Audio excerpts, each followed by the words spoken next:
Pagka-uwi po natin galing mamalengke 'no, pinaabot ko po pala agad kay Apong Tess sa biyenan ko po, sa katuwangan ko po yung mga pabalat po ng ating lumpia.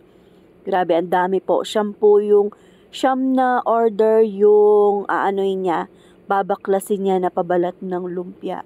Bale nasa 360 plus pieces po yun. At ayan po 'no, kasi hindi tayo agad nakapamalengke po kasi medyo nagkaaberya po sa ating sasakyan na yung tricycle po na kolong-kolong natin. Pero si Lord po talaga, yung timing niya is perfect. Ayan, bale hiniwa-hiwa ko na po yung ating gagamiting chicken breast para sa ating lumpiang Shanghai. Wala po tayong masyadong pa-order na bilao bundle po ngayon, pero next week po kung loloobin ni Lord ay medyo madami-dami din po. At ayan po na mga kasawlo, hugasan lang po natin yan pagkatapos nating mahiwa at matanggalan ng balat at buto. Bali 3 times ko pong hinuhugasan yan para malinis na malinis. At ayan, bumili po pala tayo ng pang lunch natin na tilapia. Ang lalaki po, ginawa ko yung tigda-dalawa kasi baka masira lang po yung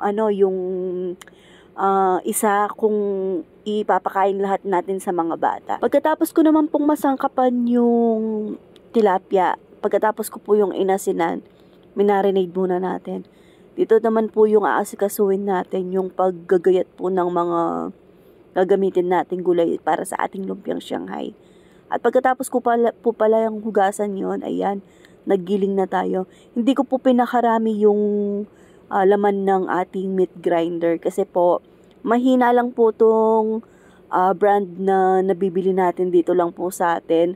Kaya kinokonti-konti ko lang po para matapos ko po yung kasi nag-overheat siya.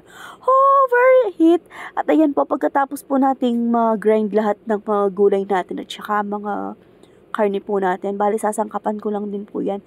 Asin, paminta, itlog, tapos lagyan nyo po ng harina at saka yung ginisa mix. Yun po talaga yung magpapalasa sa inyong Shanghai. Pero kayo po, tas naglagay din po pala ako ng veggie dyan para malinam naman po yung ating Shanghai. At sinet aside ko po muna pala yon ng mga kasawlo para tumanggap pa ng lasa yung ating karne. At magluluto naman tayo ng kapartner ng ating tilapia na ginisang patola sa Mickey na may bagoong. Usual na gisa lang po, gisa ng ang tawag dito, bawang sibuyas, tapos yung bagoong, tapos palambutin lang natin yung ating patola. At ayan, lagay na natin yung Mickey. Nilagyan ko po pala yan ng siling haba, pampabango. At sangkapan nyo lang po, prefer sa panlasa nyo po. Sa prepare na panlasa nyo po. At ayan po, kitang-kita nyo po, no? Ganyan po pala tayo magbalot ng lumpia or ganyan natin ginugupit. Depende po sa inyo kung gaano kalaking butas ang gusto nyo. Bali, piping bag po pala yan. Icing bag po yung ginagamit ko para sa ating pagbabalot ng Shanghai. Tapos kukuha lang po ako ng malaking baso. Diyan ko po ilalagay pag nagbabalot na po ako para hindi siya tulo-tulo. At ayan po, tapos na po palang, mabilis lang si Apong Tess maghimay ng pabalat ng lumpiang Shanghai po. At alam niyo po, perfect timing talaga si Lord po. Hiniling ko po sa kanya, Lord, sabi ko, sana po matapos ako ng 12:30 kasi po para hindi mangamoy or mangasim yung Shanghai natin. Grabe mga kasalo, as in 12:28 po.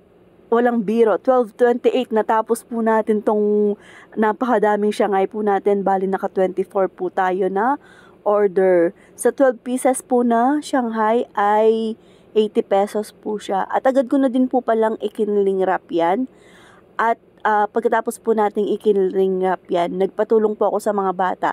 Kasi nandito si Doro at saka si Rayray para agad nating yung mairep. Sabi ko, sopan nyo ko, sabi ko, magdala kayong tigdadalawan yung Shanghai sa rep, sabi ko. Sila po, andun na ako sa rep, nag-ref, tapos sila, ayan, inaabot lang sa akin.